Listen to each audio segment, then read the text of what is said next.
Buenas tardes, estamos en el módulo Desarrollo y Aprendizaje Infantil. Esta es nuestra clase número 13 y damos inicio a la unidad número 2, Teorías y paradigmas del proceso de enseñanza-aprendizaje. ¿Cuáles son las principales teorías del aprendizaje?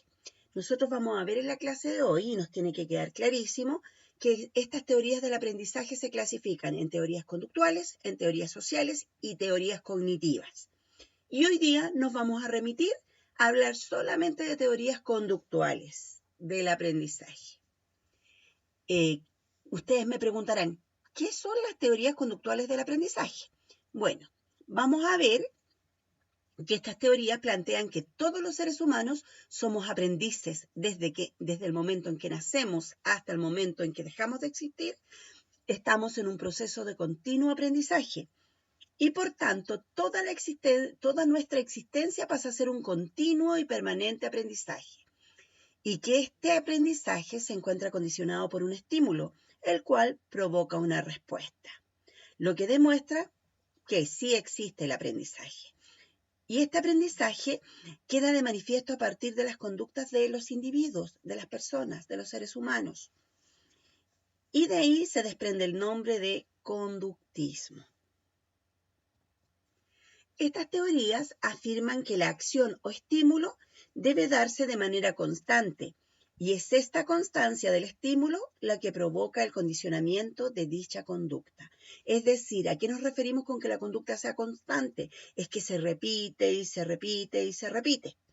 Y también se pueden clasificar las conductas que sean manifestadas por el individuo en estudio. O sea, nosotros podríamos decir que a tal estímulo el individuo presenta tales conductas y a tal otro estímulo presenta otras conductas. Un ejemplo de esto, no sé, si yo a mi perro le digo siéntate y después le doy un pedazo de salchicha, ¿qué va a hacer mi perro la próxima vez que yo le diga siéntate? Va a esperar que yo le dé un pedacito de salchicha.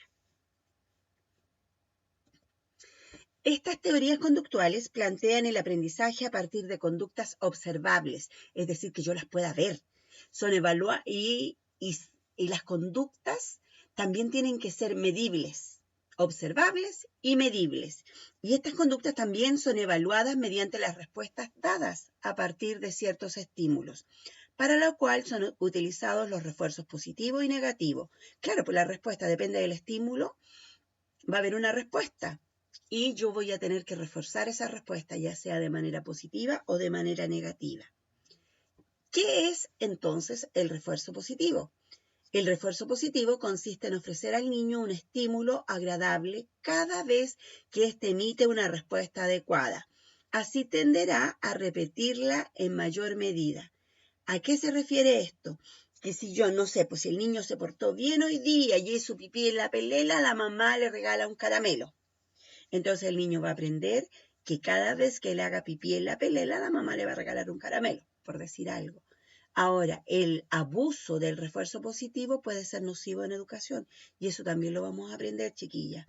Pero acá nos remitimos a lo que es una teoría conductista y cómo se produce el refuerzo positivo y qué consecuencias trae el refuerzo positivo. Ahora también existe el refuerzo negativo. Y el refuerzo negativo, al contrario del positivo, se encarga de señalar todo lo malo que hace el niño. O sea, yo estoy reforzando lo malo, las cosas malas que él hace, las que yo quiero que él no vuelva a realizar.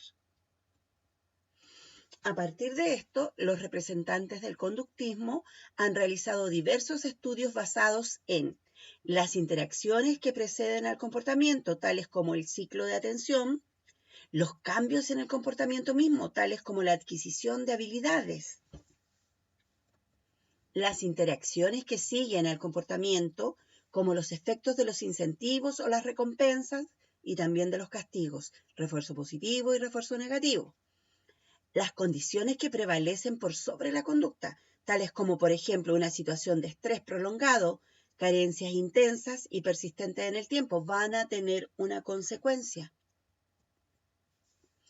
Ahora bien, los principales representantes del conductismo son 4 y los vamos a estudiar ahora.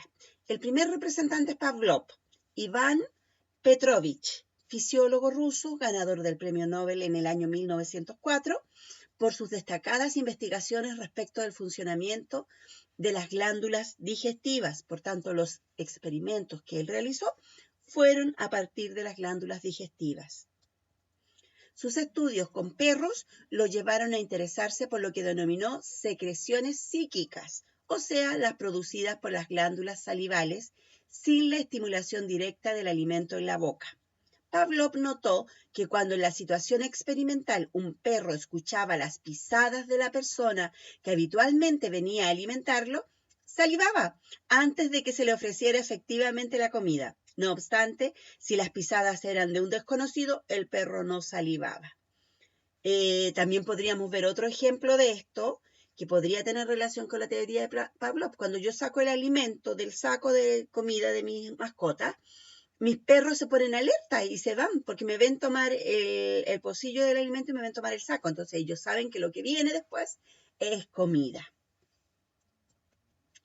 Estas observaciones le inspiraron para llevar a cabo numerosos estudios que fueron la base del condicionamiento clásico. Y ahora la pregunta es, ¿qué es el condicionamiento clásico? El condicionamiento clásico se refiere a situaciones en las que las acciones reflejas se repiten ante estímulos condicionados que las producen en forma normal. Ejemplo educativo. Enseñar vocabulario mostrando dibujos junto con los nombres impresos de las cosas dibujadas. Diccionario visual. Y esto también nosotros lo hacemos mucho cuando enseñamos a leer y a escribir en primer año básico. Normalmente ponemos la palabra y la imagen. Entonces, el niño va a asociar que esa palabra se relaciona con la imagen y la imagen la va a reconocer porque es una imagen de una situación o de un objeto conocido, por lo tanto luego va a aprender la palabra que le corresponde. El segundo representante del conductismo es Skinner, Frederick Burroughs. Y se acuerdan que nosotros ya hablamos de este autor en la unidad anterior. Estuvimos hablando algo de los experimentos que él hacía, ¿cierto? Él nace en un pequeño pueblo en Pensilvania en 1904. Estudió psicología y argumentó que esta es una rama experimental de la ciencia natural, donde es posible controlar y predecir la conducta si se hace bajo una observación directa y en condiciones experimentales de estímulo-respuesta. Quiere prescindir completamente de la conciencia y de la introspección del psicoanálisis. Eso es lo que él quiere hacer. Y fue el descubridor del condicionamiento operante. Nosotros recién veíamos condicionamiento clásico.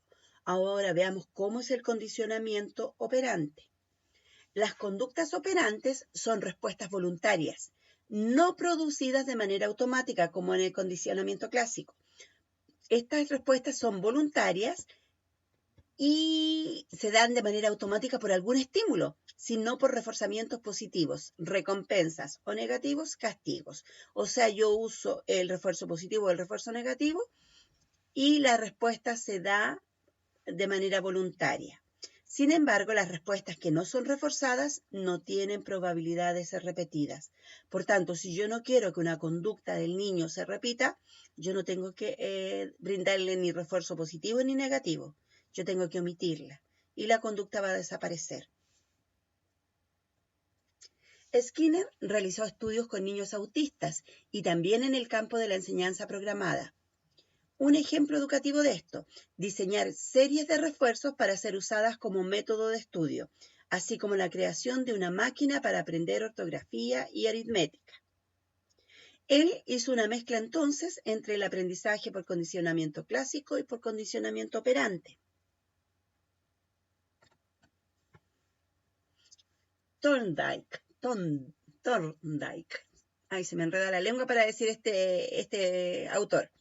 Él fue profesor de psicología durante más de 30 años en el Teachers College, Columbia. Sostenía que nadie se había ocupado de describir la estupidez animal, ya que los animales no razonan ni avanzan en la resolución de problemas mediante súbitos estallidos de introvisión, sino que aprenden de una manera más o menos mecánica, partiendo de un método de ensayo y error. De este modo, las conductas que les resultan fructíferas y gratificantes se imprimen en el sistema nervioso y obviamente se repiten. Según este autor, el aprendizaje se componía de una serie de conexiones entre un estímulo y una respuesta, que se fortalecían cada vez que generaban un estado de cosas satisfactorio para el organismo. Aplicó sus métodos para el adiestramiento de animales a niños y a jóvenes, con éxito bastante sustancial, y llegó a tener un gran predicamento dentro del campo de la psicología educativa. O sea, se mencionó bastante su trabajo. Sus estudios de condicionamiento instrumental consistían en colocar animales en situación de solución de problemas, el cual implicaba el uso de principio de condicionamiento y del reforzamiento para enseñar métodos de solución de problemas u otras conductas que fueran instrumentales para el logro del objetivo. Ejemplo, un gato hambriento podría ser puesto en una jaula donde pudiera haber comida, pero no alcanzarla. El gato podría escapar de la jaula haciendo funcionar un pestillo, pero tendría que descubrir esto por sí mismo. De manera típica, los primeros pocos escapes serían accidentales. Sin embargo, la jaula se abriría inmediatamente y luego de varias repeticiones el gato aprendería un truco para salir de la jaula y se escaparía más rápido. Y nuestro cuarto autor es Watson John Brodus, considerado el creador del conductismo.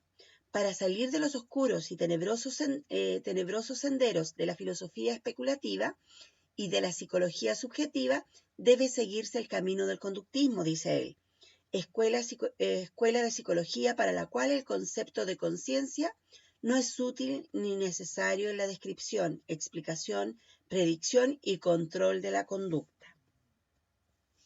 Watson propuso para la psicología un ambicioso programa de investigación que hacía hincapié en la recolección de datos mediante experimentos bien diseñados.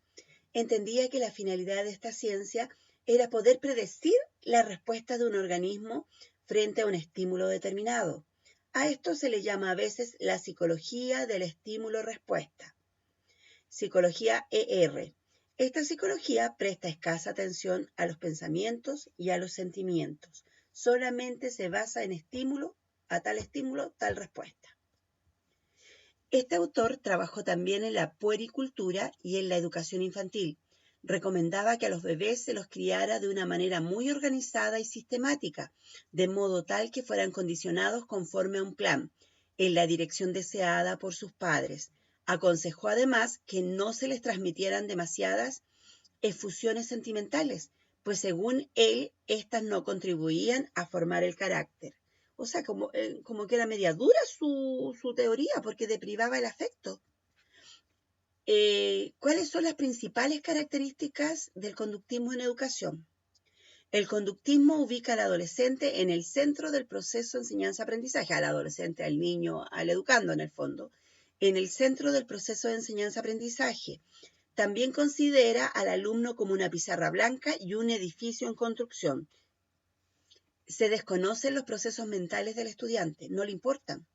El grado de avance de los alumnos se mide a través de los resultados observables de su conducta. Cuando se trata de ejercicios mecánicos, es fácil que los alumnos obtengan la respuesta correcta. Y la comprensión no se logra si no es a través de una intervención explícita del docente. Por lo tanto, en el conductismo, el docente es el centro del aprendizaje en el fondo. Y eso sería la clase número 13. Ahora vamos a desarrollar un trabajo en el cuaderno. ¿Y este trabajo en qué consiste? Ustedes ya lo saben hacer. Vamos a hacer un pequeño esquema.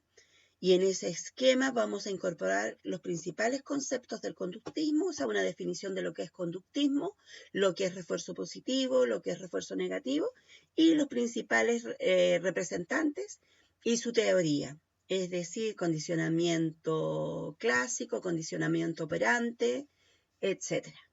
¿De acuerdo? Y en eso vamos a trabajar y tiene que quedar como bien clarito el día de hoy cómo funcionan estas teorías del aprendizaje. Ya, chiquillas, manos a la obra.